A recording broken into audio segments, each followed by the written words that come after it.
You know, of all the draft budgets being vetted at City Hall right now, the Community and Protective Services budget might be the most difficult one. We just got out of a meeting of the CPS committee. Several delegations came down here to talk about the budget. The biggest problem is the city isn't getting the same amount of funding from the province to look after its most vulnerable citizens. So things like funeral services, prosthetics, respiratory equipment, all that stuff is being cut in terms of funding from the province, and the city has to backfill some of the money, but it's certainly not enough to cover all of the needs.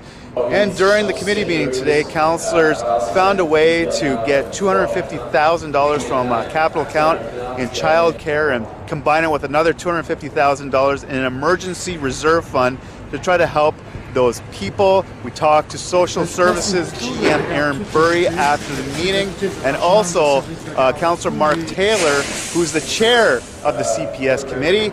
Here's what they had to say. I think what Council's indicating is that we're going back to the province. They're doing quite a significant work, Council is, with the various associations to get a provincial change. This is very significant from the perspective of what has the arrangement been with the city and the province of Ontario. They've historically cost-shared these services for us, and therefore we've had a greater ability.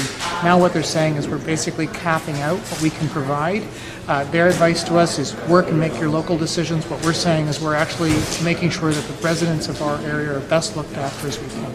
Our goal here was to try and, buy a little more time for some folks who are in some dire need, so that between now and the midpoint, when we've asked for staff to come back with the report on how this is rolled out, we have that time to work with the province and try and amplify our case as well. And we meant what we said about the groups that came forward and said, we want your help in advocating to the province about this. So we're going to work with them to try and make sure that the province fully understands the depth of the changes that they've made.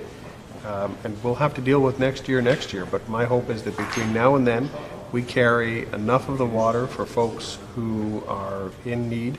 Now looking forward, later this month, City Council will be asked to approve all draft budgets on November 28th. For Sun Media, I'm John Willing.